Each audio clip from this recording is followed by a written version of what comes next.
hello everyone. This is Dr. Manisha Bangar, gastroenterologist and socio-political analyst. And today I have a very important guest with me, Dr. Veena Shatrudhna, who is the former Deputy Director of National Institute of Nutrition, Hyderabad, and she's currently based out of Bangalore. And ma'am has been very vocal on issues pertaining to nutrition and women health and health in general. She's got immense research done and a lot of very, and she has unraveled very difficult terrains as regards nutrition in India is concerned. Through her various researches and many students who have graduated, post-graduated and done PhD and all kind of super specialization in that arena. So welcome ma'am for this session today. And let me tell my all people who follow me and listen to me and those with whom I'm connected that today being International Women's Day, I have kept a special session on women's health and nutrition as a part of the International Women's Day celebration from our side, the REEF organization, the Read, Educate, Enlighten Foundation. And wishing everyone, wishing you also, ma'am, a very happy International Women's Day. Thank you very much. Very much. Thank you, Dr. Manisha, for inviting me. Yeah. Yeah, my pleasure, ma'am. So we're going to be having a conversation for about like 30-40 minutes. And ma'am, actually, myself being a doctor, you are also a doctor, and you have been a researcher as well. So we have kind of traveled both the terrains, the clinical terrain as well as the researching terrain. Of late, I have also delved a little bit into areas of societal notions and prejudices which have a heavy bearing on women health.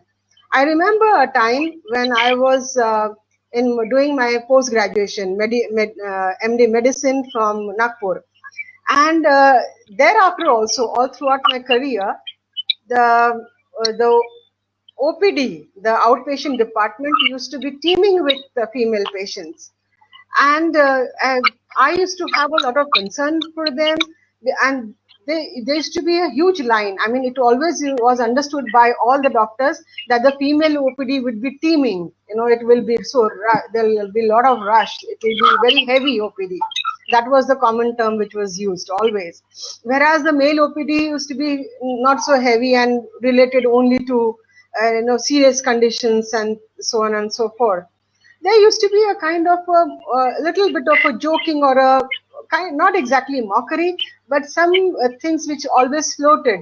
And female patients also used to be, "Acha, tumko ye hua hai, usko tum crocin le lo, paracetamol le lo, dard theek ho jayega." You know, or that आप ये काम कर रहे हो इसलिए कमर दुख रहा है. I was also a student, but it's much later in life that I realized and I came to know, having being in the personal zone also as a mother, as a daughter, and as a homemaker. I realized how difficult it is for the women to maintain her nutrition, and also because she is having to bear so many areas of pressure from all the areas, and she manifests in ways of ill health, not only actual deficiencies but also various aches and pains and mental health. All these are real issues with her, whereas mostly it is considered as something which has to be brushed off or taken lightly. So I would like to know from you, ma'am, very pointedly, what are the general issues with women health, and how does the society and the family perceive them? Also, in the same vein, what is the acceptability to scientific medicine among women? I think Dr. Manisha, you have summarized it quite well, and I won't have too much to add. But it is true that women's symptoms are really such that most doctors do not know what to do. And that is why the little smile on their face, also they get very irritated after some time, because women keep repeating and they describe a situation of ill health which is so mixed up with them. For instance, a woman who slept well because she has a small infant, a woman who's had to do all the housework, and she has a family to take care of, a woman who's having periods, heavy bleeding, pain, etc. These are so mixed up in her of ill health that she can't describe to the doctor that what is because of lack of sleep, which symptom, and it's not possible also, which symptom is because of heavy periods, which symptom is because she did not sleep well, etc. So the most symptoms are also common, because if you have been on your feet and doing housework, and most housework, most women's work is such that they flex, they bend forward and work, and that really strains the back in such a way that over time it takes a toll.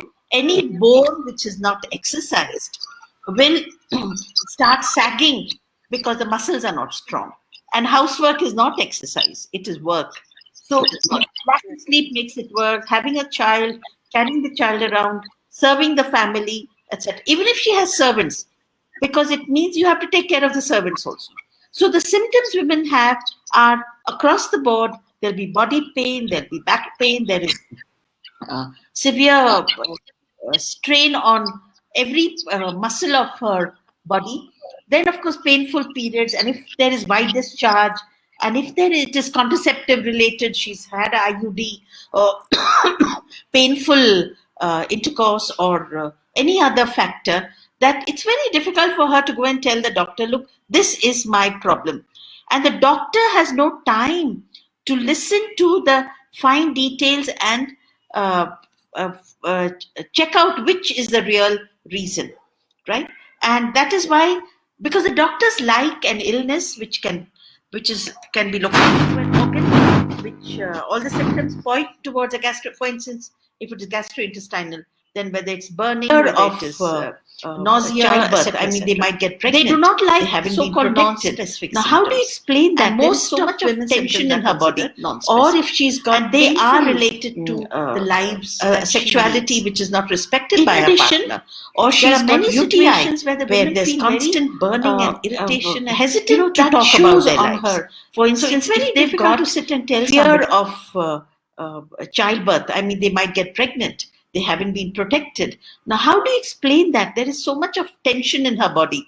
Or if she's got painful sexuality which is not respected by her partner, or she's got UTI where there's constant burning and irritation, and that shows on her. So it's very difficult to sit and tell somebody, look, I have got painful intercourse, I've got burning while I'm passing urine. These things are not discussed in the dining rooms. Whereas a man can sit in a dining room and discuss, look, I have a high blood pressure, or I can't digest this food, etc., etc. So there are symptoms and symptoms. So women's illnesses are not something that are discussed even among themselves, though I believe today's youngsters are talking about it. So this is the major. And then how many days are you going to tell your partner that I've got a back pain? I mean, ultimately they stop listening. They get bored. They say, okay, do something about it. But there is no doctor who will do something about it. Very few doctors will sit down, explain to the women that you need to exercise, you need to have enough vitamin D, you need to have enough calcium. A diet is something which the clinicians feel are not their areas, right? To sit and take a diet history, etc., requires a different expertise. So honestly, after some time, she stops talking about it and goes on with life. So this is a major area that has still to be teased out as far as I'm concerned. And I think this was happening 30 years ago. It looks like it hasn't changed very much. So let me thank you, ma'am, for elucidating that area for all of us, and especially those who are listening to us. Another very important area is what I feel uh, that which I was having this informal discussion with you, and in that discussion it came forth that earlier on it was thought that women were having they used to give themselves the last preference in family structures also, or rather still give. But then it is all intertwined to the cultural ethos and how we bond over food, how we bond in the family, with whichever class or social background the family may be from. But and then you also felt that earlier on there used to be a lot of difference in between the how males in the family were treated or given preference as regards food and nutrition. You felt that it's no longer so here. And when I kind of went deeper and I reflected myself, I also felt that that's true. That the difference is not so much as we see glaringly in terms of education, imparting higher education or education in per se, or English versus vernacular education, or marriage choices regarding marriage. Choices for food are mostly meted out to both girls and boys in the family, the females as well as males in the family. It's the females who take a backseat, especially where there is scarcity of food. If then the family is poor and impoverished, that is the time when women herself, or the way she is conditioned, that she sees to it that the males in the family, those who are earning in the family, are giving the first preference, and they're giving more food, and whatever is left, then she has it for herself. Those there are many factors for nutritional deprivation among women, but overall it has been seen that overall scarcity and inaccessibility to nutrition and good food, inaccessibility to proteinous diet, and inaccessibility because of simple lack of money in totality, that the family is unable to meet its nutritional requirements. It's not restricted only to females, but the male members in the family also are nutritionally deprived. That is one thing. Now, if we take the family unit as such, and we talk about the societal pressures or societal notions, accessibility, and societal conditions, as well as and politics, which has an effect on the nutrition of the family unit as such, and especially rural families and families from the social background which are known as the backward classes. So would you throw some light on this, ma'am? Yeah, that's you raised so many questions. Let me see if I can do justice. Yeah. Now there is a notion that the boys, is it still echoing, the voice? No, it's okay. Much better. You can go ahead. There is a notion that the women prefer serving more food to the boys than to the girls, etc. And that is one of the reasons women are malnourished. But if you look at the data, NFHS or NNMB, any national level data, you realize that now when children eat food, or women eat food, or men eat food, one thing that happens is they have a proper body weight, or they gain weight if they are children, and gain height, etc.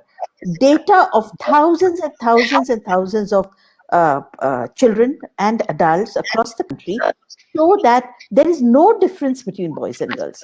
So this notion that boys are preferred and girls are marginalized or denied is really a Western construct. See, when the Westerners come and study us, they're already decided that our families are so prone to preferring boys that an earlier sociological research just assumed it was happening. But when you look at the actual data, it doesn't show up. It's possible that if the boy is cranky and insists, the mother may give him a rupee to go and buy some glucose biscuits, but that doesn't show up in weights and heights, right? The reason is when the family is so impoverished, there is such little food, there isn't enough food even to discriminate, right? So whether it's Yeah. rice and rasam, or it's rice and roti and some chutney, or onion and some raw dry stuff, there is no food to discriminate. Secondly, women eat last, and that is why women are malnourished. Let me explain to you that women are no better or worse than men. You look at our men who are working in the construction sites or in rural areas, they are as thin as women are. Their BMIs, their general body, they are in fact worse off because some of them smoke and end up having tuberculosis. But remember, women are cooking the food. Yes, men may also cook sometimes, but when they serve, remember there's a culture of cooking and serving which we have in India. And for the sake of Westerners, I don't see why we should change it. Whether it's you or me, whenever we cook, we like somebody else to taste it and eat it and give us a feedback that, okay, it was edible. That's what these women are doing. They're serving it to their husbands, their children, and they sit down and eat. Now, they feel just by changing this order of eating, we will solve the problem of the country. Now, it's a nice way of blaming the victim. They do not say that there isn't enough food. They say it's women's fault because they eat last. Now, this is the catch. I think many sociologists have written about it and constantly blame women for eating last. Now, can you imagine a household where a woman cooks and she sits down first and starts eating before she gives it to the men and children? It's unthinkable, isn't it? So there is a problem with the way we do sociological research, and this is one of them. And therefore, in the data that we see, there is no difference in weights, heights, etc. The only area where you will have a difference is, of course, anemia, because women have heavy periods, they bleed regularly, the childbirth, bleeding after childbirth, etc. You may have definitely more anemia among the women. But if women have anemia of about 70-75%, even the men are anemic, because you have about 40% men who are anemic. And mind you, the iron requirements of men is also very high because they have a better muscle mass. You require iron for the myoglobin that is there. And therefore, to constantly blame women that it's only gender and nothing else is very, very unfair and very hurting to a society that is really getting to the roots of its problems. So I will not buy that argument at all. And I would say, look, there is food inadequacy. Today and yesterday, some papers have shown that about 90% of India's population do not eat enough fruits and vegetables. Now, what that is across class, mind you. So there is a tendency to just have, because of costing, because of our preferences. And the worst thing is the whole vegetarianism that is percolated right down to the village level, where eating any meat product might be seen as eating beef, and a large number are being very cautious. But remember, there is no protein in vegetable diets, hardly any protein. The protein that you have in dals is of a very poor quality. It's hardly used up. It doesn't go to form muscle. So it hardly goes to form any muscle. Unless you eat cereal pulse in a ratio of 3:1 at every meal throughout the day, it's ridiculous. Nobody is able to do that. The problem is that the only source of animal proteins, such as milk, eggs, meat, etc., are so expensive. So the one source which was available, which was cheaper, is off the menu, like beef. And even eating regular meat, there is such fear in many villages that these things are getting out of our diets. Apart from the vegetarian crankiness of a whole lot of caste groups that we have and new ones emerging, that we are afraid that we are going to be a setup where we are actually, we have a lot more fat in our bodies thanks to the carbohydrate that we eat. So that in India, we've got something called thin fat people. I mean, you may have a body weight of 35 kilograms, but you are 30% fat, whereas ideally even a person of 60 kilograms, 70 kilograms should be just 20-25% fat. So all the carbohydrates from rice, wheat, etc., is getting into becoming fat in the body. So we have many problems. Those who cannot afford it end up accumulating fat, and even the little animal protein is denied to them because it's costly or because culturally they are afraid. And those who are well off are, of course, becoming more vegetarian for whatever reason. That we have a population that's going to have many, many more chronic diseases. That is the danger. This particular, yes, you struck the right point, and the lack of protein diet because of the notions which are already there, because of lack of resources, because of poverty, and then these notions which are percolating from above, from the various issues with the politics around food, the way it is taking shape. And before we touch that part, as a last question, I want to know from you, ma'am. There's this across studies mostly, and whether you take any book on health, you take any research on health, there is no hesitancy in talking about rural versus urban differences, gender-based differences, and then differences amongst certain religious groups. But there's always a kind of shyness, or rather deliberate neglect from researchers and people also, which has a lot of bearing on the way food ideas shape for the population.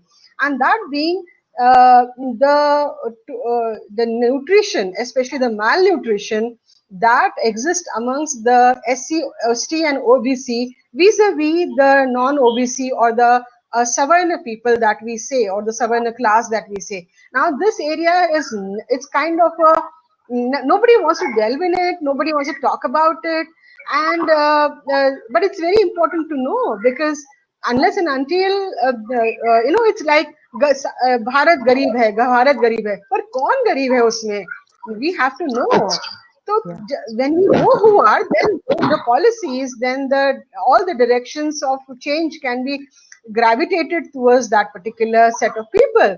And those people also need to know, because for example, among the backward classes, there are a lot of organizations, a lot of intellectual people, academics. If they are given this information, they will naturally bring this particular thing in priority as a change. They are focusing on education, but then a good body is necessary to be able to get educated, to be able to rise, to be able to make a change for their family. And familial debt, because of not being able to control something which is like good water, sanitization, and a good diet, and the whole body being so vulnerable to infections, is something which leads to frequent illnesses in this group of people. And that is a major cause of death in these people after the death that they have. I mean, just imagine that falling in debt because of illness, and falling in debt just to be able to have good diet. So this differentiation how would you like to reiterate that, emphasize that, and how would you like to tell us about it? Okay. I think this is another loaded question. That is, what are the caste differences, number one, on the dietaries of people, and then what are the implications of these things? Now, let me tell you, this whole notion of being vegetarian among the Savarnas, okay, is another myth. Look at the amount of milk and curd they guzzle. Would you call that vegetarian? And they have, for the poor and for the marginalized and for the Dalits, etc., they do advise vegetarianism because it's a sattvic diet. Now, their notion of sattvic vegetarianism is so confusing. They will be vegetarian, but they'll guzzle milk. If you look at the milk intakes, it's more than half a liter, 1 liter per head. That gives them all the animal protein for their body, for enzymes, for muscle mass, for producing the antibodies necessary for immunity. Whereas the poor cannot afford that kind of milk. So the sources of proteins for the poor are denied to them, but they are happily, literally milking the system by the amount of milk, curd, ice creams, paneer, vagara that they would consume. This is another problem. paneer and everything, Yeah. Everything, and they call themselves vegetarian. But those who call themselves non-vegetarian or animal, they do not mind animal protein. That is, of course, against our culture, against Indian culture. So how is drinking milk okay? Of course, you have the crazy, I call them crazy group, which are animal lovers who will not even touch milk. But do you know what is the kind of milk they drink? Almond milk. Who can afford that now? That is the PETA and the others who are lovers of animals. But of course, they would not find the same sympathy for children who are starved or semi-starved in schools. So in Bangalore, we have Akshay Patra, which supplies midday meals to all the government schools. And they say they only believe in sattvic food. And sattvic food is without onion, garlic, of course, no eggs, no milk, nothing, nothing. So the poor will get a lot of carbohydrates with watery rasam or sambar, and the rich, of course, go ahead and have their sattvic food with a lot of milk and curd and paneer and ice creams, etc. So we must call the bluff and expose the kind of dangerous trends that are being set and its long-term implications on health. We do know that one of the biggest reasons for indebtedness is ill health in our population. Indebtedness in a way that is unbelievable. But who is listening to this? And who has the power to tell the authorities that these are the issues? Not having quality diet leads to tuberculosis. I have a friend who's doing a lot of research on tuberculosis and shows a clear relationship of underweight. He has tuberculosis cases who have weights of 28, 29 kilograms. A clear relationship of tuberculosis and underweight. So these are the major issues which the social sector has to deal with. Yes. Yeah, actually, the thing is, the entire midday, now that you struck that point, the entire midday meal scheme, I mean, like, I was doing some analysis and project for University of Chicago, with whom I'm associated right now. And while doing that, I kind of reflected on this point that for the past 60 years, the entire population, I mean, the children, toddlers, and the school going children at that time, say like 60 years ago, we have raised an entirely protein deficient, malnourished population and who are these people? They are from the backward classes. They are obviously marginalized. And these policies and this policy makers and their notions were responsible for it. Milk and eggs could have been provided, and I would like to quote you only. You had said that milk, interestingly, goes from the rural township, rural areas to the towns, but it doesn't come back from the towns to the rural areas. And certain things such as that, how will we, protect the milk from curdling? How will we will preserve it? These very flimsy reasons are done given. Now, this I feel is a major scam which has occurred, and at the cost of the health of the population and the majority of the population. Absolutely. So the midday meal scheme, would you like to again, I mean, I personally feel that milk and eggs should be given to the children. It should be taken up. And also these restrictions, of course, the states which are not ruled by a particular ideological party, those people are taking care of it. But then this thing has to be driven into the minds of the people themselves, that how the people whom you depend on, that they'll form the workforce of the country. A healthy country will be there if the majority of the people in that country are healthy. They will be able to go to your offices, to your factories, only if they're able to work.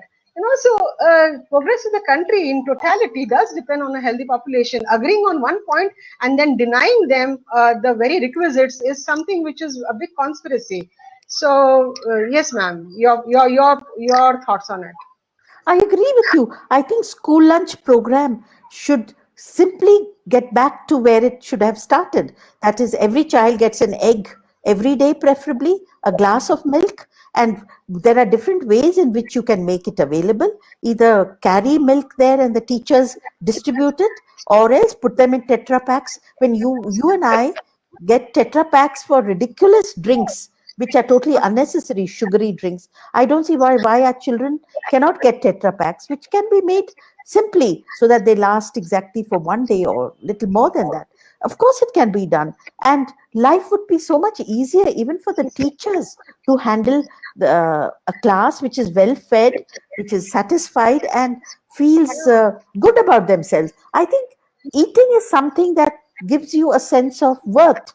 If you're eating the kind of food that you deserve, your body needs, not deserves, your body needs, and you see your classmates eating something else, it really creates distinctions. And food is an equalizer. And if not the school lunch program, where else will you put it in practice? So this should be definitely pursued till the governments change. And the problem is really giving a contract to Akshay Patra, which is a wishy-washy organization. God knows from where they get their ideas, and they have really been destroying the school lunch program in 10 states, mind you, not just in Karnataka.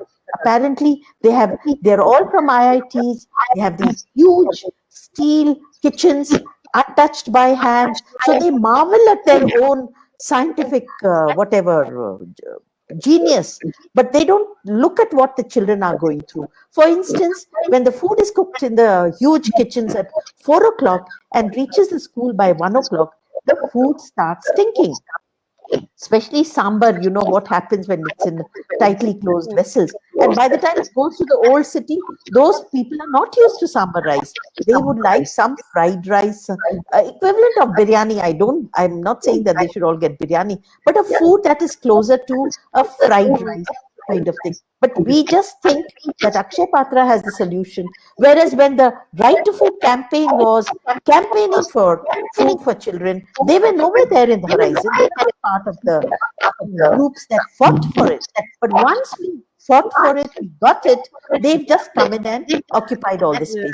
So this is, and all in the name of how sanitary, how untouched by hand their food is. But please, I want my food to be touched by a woman, cooked by a woman, and served by a woman, so that I appreciate the labor that has gone into the food. I don't think children are asking for it. It is some notion that food should not be touched by hand. All women touch food. And what is, all of us have grown up eating food that has been touched by our mothers. So there is a whole new understanding of food, which has been, it's an assault on our cultural lives, as far as I can see. Yeah. So yes, ma'am. Actually, for paucity of time, we would kind of wind up. I will kind of. But before we do that, I would like to have your know from you for the first time in our conversation that I remember this particular study in which you had stratified chronic malnutrition and differences in height and weight depending on their social background. Again, I would say the SC/ST OBC is faring very badly compared to the other category. That. So, has there been any study after that paper of yours? Oh, yes. If you look at any of the NNMD data that is available at the National Institute of Nutrition, there is no difference in deficit. I'm talking of deficits. There is a deficit among men and women, but they are the same. The deficit is really across caste. So if you stratify it according to the SCs, STs, and other castes, you find that SCs would have a height deficit of 3 to 4 centimeters, a weight, of course, deficit also. So, and the BCs come in between, and the upper caste. And when you look at the secular change in heights, a secular change in height is the improvement in height over generations between mother and daughter and father and son. You find that this increase in height is happening among the upper castes. All of us know that in the well-off families, upper caste families, the new generation is growing taller. I mean, look at the kind of heights Amitabh Bachchan's and all the others have, Priyanka, all the film actors, actresses. But among the Dalits, there is no increase in the heights in the new generation, which means the children are as deprived as their parents. See, when do they put on height? They put on height up till the age of 18 or maximum 20. So during childhood, the kind of deficiency that the parents had, the new generation continue to suffer with the same deficiencies. So for them, the independence hasn't shown up in better heights. And actually, it is said the height of a population reflects on the development of a nation. In fact, no less a person than Dr. Gopalan said that. The average height in a population actually reflects on the state of development of a nation. And here we have a height which is totally unacceptable by any standard, and definitely not the international standard. Yeah. Thank you. Yeah, thank you so much. It was a very, very informative, and this is something I really wanted to be in place on International Women's Day, and wishing everyone again a very happy Women's Day. And thank you so much, Dr. Veena Shatrugna, for your Thank you, time. Manisha. Yeah, it was a pleasure. And let's hope that organizations do something about this, and in whichever way that is necessary. Yes. Thank Yeah. you. Thank That you. was the premise. That was the main premise, to be able to, have you for the conversation. Thank you so much. Thank you. तो अगर आपको पसंद आया हो तो इसे like करें, comment करें, शेयर करें और हाँ, हमारे चैनल को सब्सक्राइब करना ना भूलें ताकि देश विदेश से जुड़ी खबरें आप मिस ना करें, क्योंकि कोरोना काल में 2 गज दूरी, मास्क है जरूरी। नमस्कार।